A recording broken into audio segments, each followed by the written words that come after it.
जय हिंद दोस्तों। पिछले क्लास में हम आप लोग को आयु चैप्टर शुरू किए और आशा करते हैं जो आयु चैप्टर का आप लोग खूब एंजॉय किए होंगे, बहुत अच्छा से समझे भी होंगे। और जहां दिक्कत लगा तो आप लोग ऑफलाइन क्लास में भी हमसे पूछे, ऑनलाइन के भी माध्यम से अच्छा रिस्पॉन्स आ रहा है। इसलिए अब नेक्स्ट आयु से रिलेटेड प्रश्न को हम बताने जा रहे हैं, आप लोग उसको भी मजे से पढ़िए, जहां दिक्कत लगे हमसे पूछा कीजिए। वैसे अभी परीक्षा का दौर चल रहा है, बहुत सारी भर्तियां आ रही है। अभी एनटीपीसी का फॉर्म आप लोग फिलअप किए हैं, उसमें आयु से रिलेटेड प्रश्न पूछता ही है, तो इसलिए एकदम जम करके पढ़िए। बहुत हाल फिलहाल में एसएससी जीडी की भर्ती आ गई है, आप लोग जो है मजे से उसका नोटिफिकेशन को देखिए। और जो उसमें जो क्वालिफिकेशन मांगता है, जो इसमें फिजिकल स्टैंडर्ड मांगता है, जो इसको जो है सो मापदंड को पूरा करते हैं, आप लोग उसको मजे से फॉर्म भरिए और जम करके तैयारी में भिड़ जाइए, जिससे आने वाला दिन में आप जो रेलवे में हो या एसएससी जीडी यानी पुलिस में हो, उसमें डिफरेंट सेक्टर है, सीएसएफ है, बीएसएफ है, एसएसबी है, बहुत सारा सेक्टर है, आप किसी भी जॉब में जा सकते हैं। इसलिए एकदम पढ़ाई को एंजॉय कीजिए और जल्दी से जल्दी सफलता को प्राप्त कीजिए।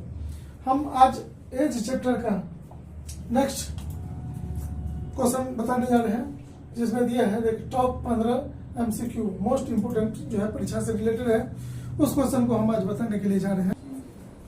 देखा जाए, अगली प्रश्न है, मीना की आयु उसकी पुत्री की आयु से 8 गुनी है। देखिए, मीना के लिए एम और डॉटर के लिए क्या लिखते हैं, डी लिख लेते हैं। तो मीना की आयु जो है सो उसकी पुत्री की आयु का कितना गुनी है, 8 गुनी। तो इसको 1 मानेंगे तो ये कितना होगा, 8 हो जाएगी।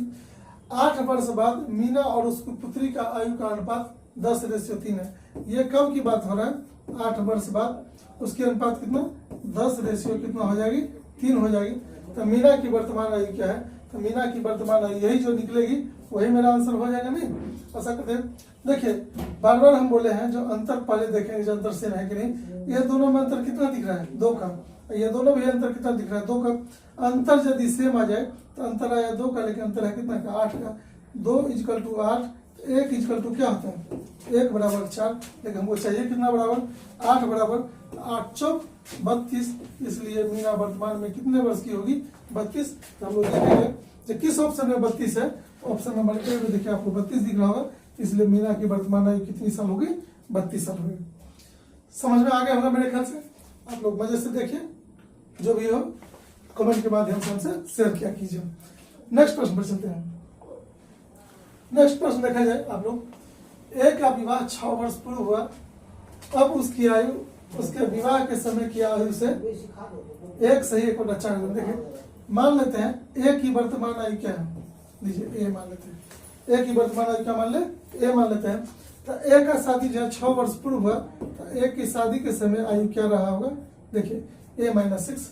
लेकिन अब देखिए क्या दिया है, अब उसकी आयु यानी वर्तमान आयु जो है सो उसके विवाह के समय की आयु का कितना, 1 सही 1 बटा 4। यहाँ हम साइड में लिख देते हैं, 1 सही 1 बटा 4 का मतलब क्या होता है, 4 1 5 बटा 4 कितना होता है, 5 बटा 4। तो ये वर्तमान आयु जो है विवाह के समय की आयु का कितना, 5 बटा 4 है। तो क्यों ना हम विवाह के समय की आयु को 5 बटा 4 से गुना कर देंगे, तो उसके वर्तमान आयु के योग के बराबर हो जाएंगे। नहीं, तो सबसे पहले अब निकालते हैं ए की आयु क्या है, इससे इसको गुना कीजिए तो कितना होगा, 4a = इससे इसको गुना कीजिए तो 5a - 6 पंचे 30। अब देखिए 5a में से ये 4a को घटाएंगे तो क्या बचेगा, a, और -30 को इस साइड यदि ले आएंगे तो +30 होगा कि नहीं होगा। तो a की वर्तमान आयु कितनी साल है, 30 साल है। तो पूछ रहा है जो उसके पुत्र की आयु उसकी आयु का कितना है, 1 बटा 10 गुनी है। तो ए की जो भी आयु होगी उसका 1 बटा 10 गुनी उसके पुत्र की आयु है। तो कह रहा उसके पुत्र की वर्तमान आयु क्या है, तो लीजिए ना, इसी का 1 बटा यदि 10 कर देंगे और इससे यदि इसको काट देंगे तो कितना था, 3। इसीलिए तो कितना आ गया, 3। तो इसीलिए उसके सन की आयु, ये किसकी आयु निकल गया, उसके सन की आयु निकल गया। तो हम लोग देखेंगे जो उसकी सन की आयु 3 वर्ष किस ऑप्शन में दिया है, ऑप्शन नंबर बी में दिया है, इसलिए इस प्रश्न का आंसर क्या होगा, ऑप्शन नंबर बी हो जाएगा। एकदम मजे से पढ़िए बस में। नेक्स्ट प्रश्न पर चलते हैं। देखिए, नेक्स्ट प्रश्न देखने में तो बहुत ही छोटा है लेकिन बहुत ही खतरनाक है, इसलिए पढ़िए और उसको समझिए। देखिए क्या, सोहराब और उसके पिता कि उम्रों में 30 वर्ष का अंतर। एक चीज है, आप लोगों को तो पता होगा, पिता और पुत्र की यदि बात हो तो बड़ा कौन होगा? पिता ना होगा कि पुत्र बड़ा होगा? पिता ही बड़ा होगा। इसीलिए जो यहाँ पर देखिए, बेटा को पहले दे दिया और पिता को बाद में दिया, तो हम लोग पहले पिता को लिखेंगे फादर माइनस सोहराब। दोनों के उम्र में अंतर देखिए है F माइनस एस है, लेकिन दोनों के उम्र में अंतर देखिए कितना दिया है? 30 वर्ष। तो हम लोग क्या लिखेंगे? 30 वर्ष अंतर है। कहा उनकी उम्रों के वर्गों का अंतर। अब देखा जाए उनकी उम्र के वर्गों का अंतर, तो देखिए पहले उम्र का वर्ग कीजिए, इसका वर्ग करते थे कितना? एफ स्क्वायर, इसका वर्ग करते थे कितना? S square. तो दोनों का अंतर होगा इतना, लेकिन अंतर दिया है कितना? 1560। इसलिए इसके बराबर हम लोग क्या करेंगे? 1560 कर देंगे। तो पूछ कर है जो पिता की उम्र ज्ञात कीजिए। अब पिता की उम्र लाने के लिए पहले पिता या पुत्र में से किसी एक का उम्र निकल जाएगा, तो यहाँ रख देंगे तो दूसरा का उम्र निकल जाएगा, कोई दिक्कत नहीं।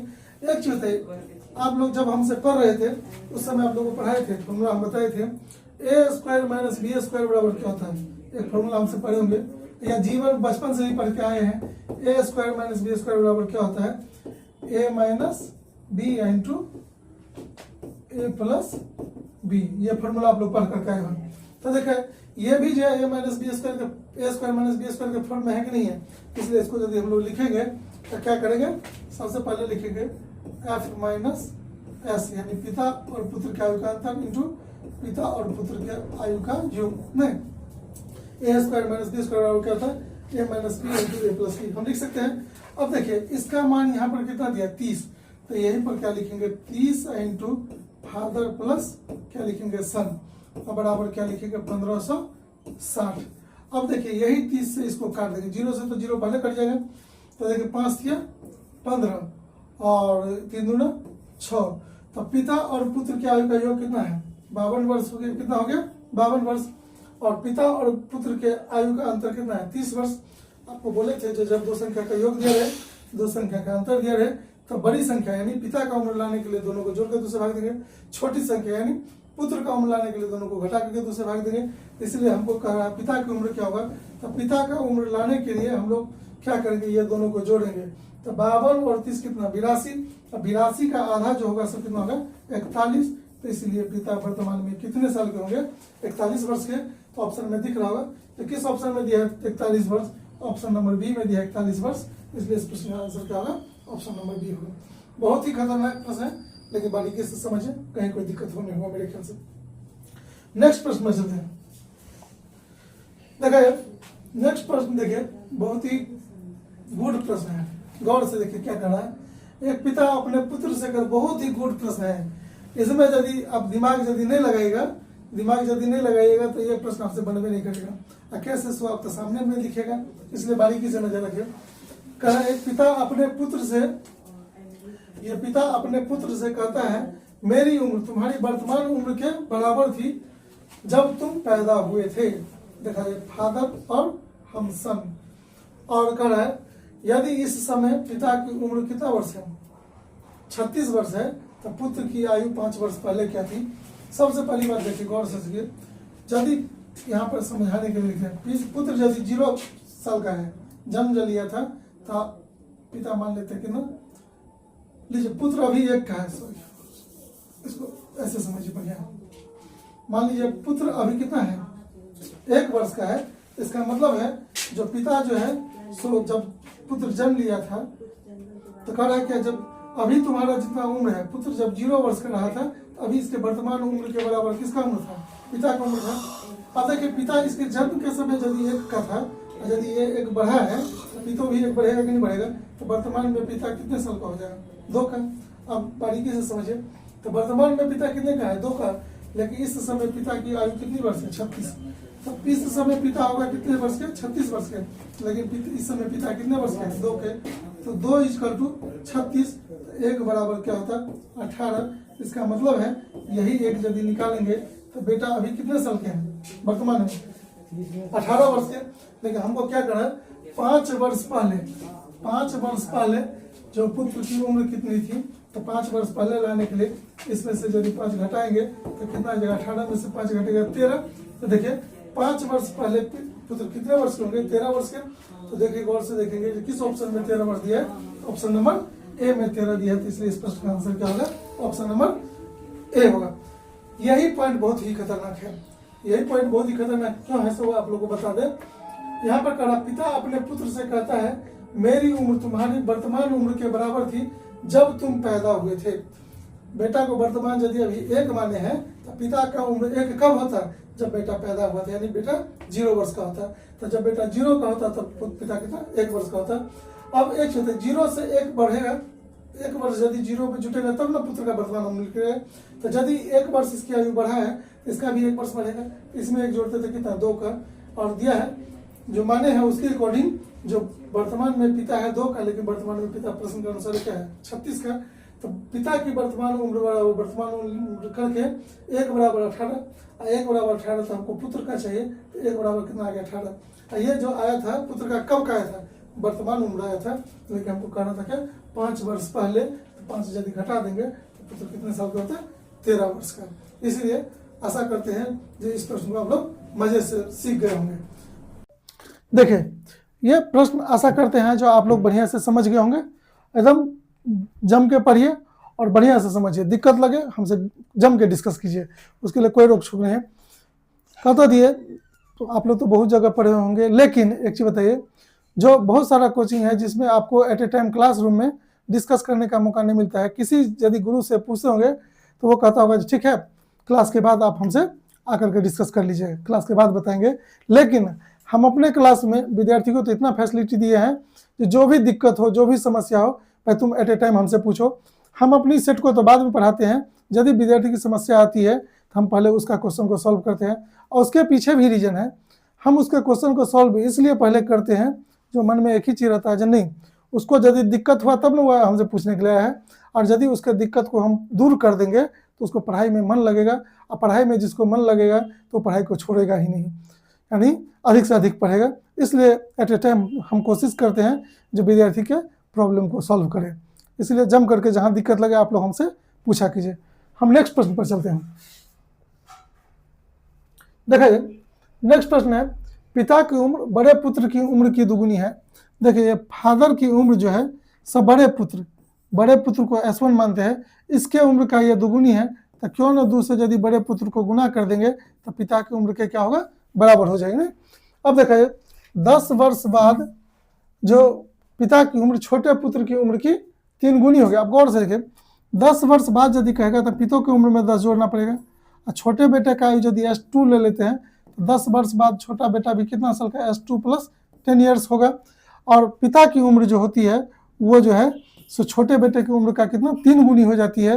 तो 3 से यदि इसको मल्टीप्लाई कर देंगे तो पिता की उम्र की क्या होगा बराबर हो जाएगी। चलो जाए 3 गुनी, यहाँ पर देखिए 3 गुनी है तो 3 से गुना करके बराबर कर दिया। यदि दोनों पुत्रों की उम्र में कितना 15 वर्ष का अंतर है तो देखा जाए तो S1 - S2 = कितना है 15 वर्ष। ये 15 वर्ष है तो कहा है तो पिता की उम्र क्या है, यही पिता की उम्र निकालना है। तो S1 का यदि मान निकल जाएगा तो हम लोग उसको दुगुना कर देंगे तो पिता की उम्र निकल जाएगी। इसलिए S2 को हटा करके कोशिश करते हैं S1 में लाने का। तो देखिए S2 को इधर ले जाएंगे तो क्या होगा +S2, और ये 15 को उठा के इधर ले आएंगे तो S1 - 15 होगा कि नहीं होगा। यही वैल्यू जो है हम इसमें रखेंगे। कैसे सो देखिए आप लोग यहाँ पर देखा जाए जो 3 × S2 के जगह पर देखा जाए S2 के जगह पर क्या लिखेंगे S1 - 15 प्लस क्या लिखेंगे 10, ये तो लिख सकते हैं। और यहीं पर देखिए इसको देखिए पिता के जगह पर 2S1 लिख सकते हैं तो क्या लिखे 2S1 प्लस यहाँ पर 10 है तो +10 लिखेंगे। अब इसको तोड़ दीजिए तो 2S1 + 10 = देखिए इससे इसको गुना करेंगे तो कितना होता 3S1, और इसमें से ये घट जाता तो कितना होता -5। इस दोनों को कम कर लेते तो क्या था -5। देखिए इसमें से इसको घटा तो इससे यदि इसको गुना कर देते हैं तो देखा जाए 15 5 किया 15, तो यहाँ पर क्या लिखेंगे -15। अब बारीकी से नज़र दीजिए बोर्ड पर, ये 3S1 में से 2S1 को ले जाकर उधर घटा देंगे तो क्या बचता है S1, और यही 15 को इस साइड ले आकर के क्या करेंगे माइनस है, इस साइड आएगा तो प्लस होगा। अब 15 में तो यदि 10 जुटेगा तो कितना हो जाएगा 25। तो इसलिए बड़े बेटा का यदि वर्तमान उम्र कहता तो क्या कहते हैं हम लोग 25 साल, लेकिन हमको क्या कह रहा है पिता की वर्तमान उम्र क्या है, तो बड़े बेटे का उम्र का दुगुना ही पिता की वर्तमान उम्र होती है, तो इसीलिए 25 को 2 से गुना करेंगे तो कितना 50, तो इसलिए पिता की वर्तमान उम्र क्या होगी 50 वर्ष। तो देखेंगे जो किस ऑप्शन में 50 वर्ष दिया है, तो ऑप्शन नंबर सी में आप लोग को दिख रहा होगा 50 है, इसलिए इस प्रश्न का आंसर क्या होगा ऑप्शन नंबर सी। बहुत ही खतरनाक प्रश्न है, यदि कंसेप्ट रहेगा तो बनेगा, नहीं यदि रहेगा तो आपसे बनवे नहीं करेगा। क्यों, फार्मूला अप्लाई करके इसको आप नहीं बना सकते हैं, इसलिए अपने टेक्निक को अप्लाई कीजिए, अपने कंसेप्ट का अप्लाई करके आप लोग इस प्रश्न का आंसर ला सकते हैं। हम लोग नेक्स्ट प्रश्न पर चलते हैं। देखा जाए अगली प्रश्न है गत वर्ष। गत का मतलब आशा करते हैं जो गत का मतलब आप लोग जानते ही होंगे।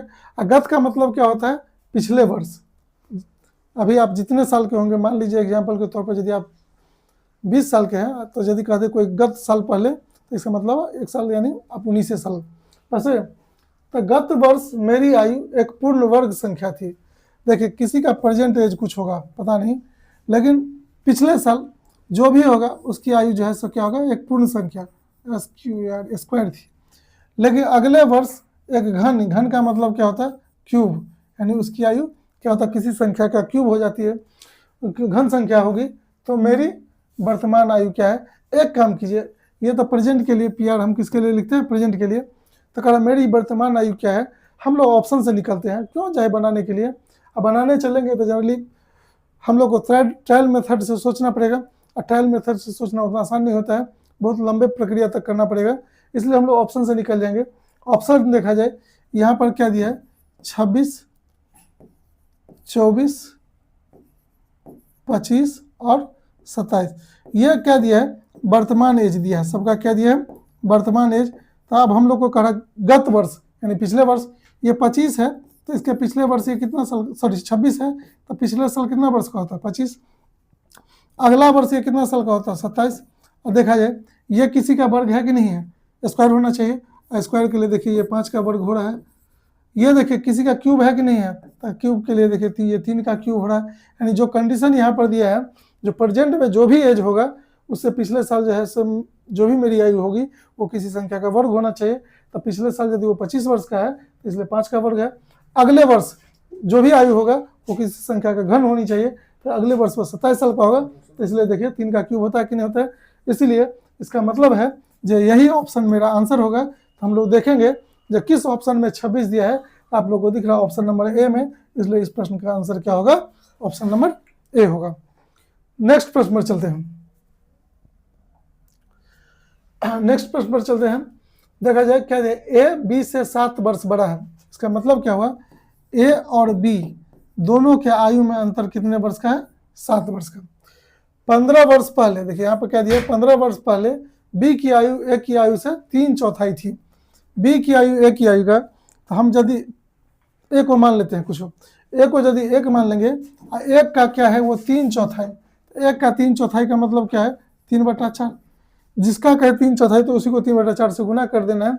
तो ये देखा जाए ये कब की बात है, 15 वर्ष पहले, यानी 15 वर्ष पहले बी की आयु, यहाँ पर देखिए बी की आयु ए की आयु का कितना 3/4, ए की आयु यदि 1 मान लेंगे तो उसका 3/4 कितना 3/4, जो किसकी आयु होगी, बी की आयु। इसी को देखिए अनुपात में यदि लिखेंगे, इस 4 को यहाँ से हटाएंगे तो 4 से यहाँ मल्टीप्लाई करेंगे कि नहीं करेंगे। अब एक चीज है, ये जो अनुपात निकला है कब का निकला है, ये अनुपात जो निकला है वो जो है 15 साल पहले का निकला है। और यहाँ पर अंतर दिया, दोनों का अंतर, आयु में अंतर कितना 7 वर्ष का। आपको हम शुरू से बताते आ रहे हैं जो आयु का अंतर हमेशा क्या होता है, समान होता है। आयु का अंतर यदि हमेशा समान होता है तो 15 वर्ष पहले दोनों का आयु में अंतर कितना का, देखिए दोनों का आयु में अंतर था कितना का, 1 का, लेकिन दोनों का आयु में अंतर कितना 7 का। 1 बराबर 7, तो हमको पूछ क्या रहा है, तो यहाँ पर इस समय उनकी आयु ज्ञात कीजिए। इस समय उनकी आयु का मतलब ए और बी दोनों की आयु हमको निकालना है। तो देखा जाए 1 बराबर 7 आ गया, तो 4 बराबर क्या था 7 चौका 28, 3 बराबर क्या था 7 तिया 21। ये जो आया है ये कब का आया है, आप ही लोग बताइए, 15 साल पहले का आया है। तो वर्तमान लाने के लिए इसमें भी 15 जोड़ेंगे तो 15 और 28 कितना 43 साल। इसमें यदि 15 जोड़ेंगे तो कितना 36 साल। इसीलिए ए और बी की वर्तमान आयु क्या हो जाएगी 43 और 36। देखेंगे किस ऑप्शन में 43 36 है, तो आप लोग को दिख रहा होगा ऑप्शन नंबर डी में 43 और 36 है, इसलिए इस प्रश्न का आंसर क्या हो जाएगा, ऑप्शन नंबर डी हो जाएगा।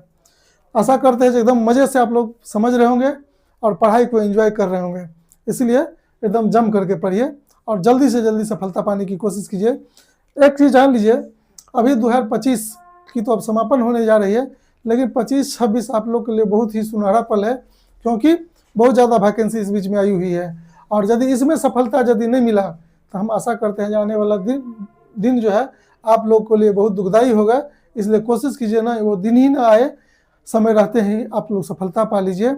इसलिए कोशिश कीजिए नहीं जम के पढ़े, अपने समय का सदुपयोग करें। नेक्स्ट प्रश्न पर चलते हैं। नेक्स्ट प्रश्न देखा जाए, दो व्यक्तियों की वर्तमान आयु क्रमशः देखा जाए, पहला व्यक्ति और क्या दिया, दूसरा व्यक्ति। दो व्यक्ति की आयु क्रमशः, वर्तमान आयु क्रमशः कितना है, 36 वर्ष और यह कितना है, 50 वर्ष दिया नहीं। तो कहा तदनुसार यदि n वर्षों के बाद उनकी आयु का अनुपात कितना है, 3:4 हो जाता है नहीं। तो एक चीज है, n वर्षों के बाद दिया है, तो जितने वर्ष के बाद कहे तो आप लोग को हम क्या बताए थे, वर्तमान में उतना वर्ष जोड़ देंगे। इसलिए यदि 36 में देखिए, 36 में यदि n वर्ष यदि जोड़ देंगे तो n वर्ष के बाद क्या निकलेगा। 50 में यदि क्या करेंगे, n वर्ष यदि जोड़ देंगे तो दूसरा व्यक्ति की n वर्ष बाद क्या निकलेगा। अब दोनों के आयु में अनुपात होगा इतना, n वर्षों के बाद दोनों के आयु में अनुपात होगा इतना, लेकिन देखिए दोनों के आयु में अनुपात होता है कितना, 3:4। तो इसलिए इसको हम लोग क्या करेंगे, 3/4, और इसको क्या करेंगे, इक्वल कर देंगे। अब देखिए दो रास्ता आपके पास है, दो रास्ता आपके पास ये है, या तो ऑप्शन से निकल सकते हैं और नहीं तो क्रॉस गुना करके निकल सकते हैं, जो मन करे वो कर सकते हैं। तो देखा जाए गौर से हम क्रॉस गुना कर देते, 36 चौका कितना होगा, 144, 144 प्लस 4n इक्वल टू 50 थी कितना होगा, 150, 150 प्लस कितना 3n। अब देखा जाए ये 4n में से 3n इस साइड ला करके घटा देते तो कितना बचता है, n बचता है। और 144 को उस साइड ले जाकर के 150 में से घटा देते तो कितना बचता है, 6। तो n का मान कितना आ गया, 6। तो इसीलिए n का मान 6 आ गया। तो इसलिए कितने वर्षों के बाद दोनों के आयु का अनुपात कितना होगा, 3:4 होगा। तो 6 साल के बाद तो देखेंगे किस ऑप्शन में 6 ईयर दिया है, तो इसलिए ऑप्शन नंबर सी। इसलिए इस प्रश्न का आंसर क्या हो जाएगा, जो ऑप्शन नंबर सी होगा। इसको यदि हम लोग दूसरे सेंस में बनाते हैं, दूसरे सेंस में यदि बनाते हैं तो गौर से देखिए क्या होता। अब यहाँ पर देखिए 36 में देखिए, 36 में यदि हम 6 यदि जोड़ देते तो कितना आता है, 42। और यही 50 में यदि हम 6 यदि जोड़ देते तो कितना आता, 56। और ये दोनों का यदि अनुपात लेते तो देखिए 14 42 और 14 चौका 56। तो देखेंगे इस ऑप्शन में से किसको जोड़ने पर 3:4 आता, यही 3:4 आना चाहिए था। तो हम लोग को दिख रहा था ये 6 को जोड़ने पर जो है 3:4 आ गया। इसलिए इस प्रश्न का आंसर क्या हो जाता, 3:4 हो जाता। देखिए दोनों तरीका आपको बता दिए। अब इस तरीका से निकलने का मन करे, मैक्सिमम कोचिंग तो यही पढ़ाता है, तो इससे भी निकल जाए। नहीं यदि आपको लगे नहीं हम ऑप्शन से निकल जाए, तो 36-50 दिया है, तो दोनों में देखेंगे ऑप्शन जोड़ करके जो मान आएगा और उसको काटने के बाद देखेंगे किस ऑप्शन को रखने पर उसका अनुपात जो है 3:4 आता है। जिस ऑप्शन को रखने पर 3:4 आएगा वही मेरा आंसर होगा। यहाँ देखिए 6 रखने पर जो है 3:4 आ गया। इसलिए इस प्रश्न का आंसर क्या होगा, 6 होगा, यानी ऑप्शन नंबर सी होगा। आयु चैप्टर बहुत ही मज़ेदार तरीका से आज आप लोग को हम पढ़ाए और आयु चैप्टर का आज समापन हो गया। आशा करते हैं कि आप लोग बढ़िया से सीखे होंगे और इसका आने वाला भविष्य में परीक्षा में इसका बढ़िया से आप लोग फायदा उठाइएगा। और कोशिश करेंगे अब नेक्स्ट चैप्टर जो भी हम पढ़ाएंगे उसको भी बहुत बेहतर ढंग से पढ़ाएंगे। और अब नेक्स्ट चैप्टर का आप लोग इंतजार कीजिए। और आज के क्लास के लिए आप लोग को बहुत बहुत धन्यवाद।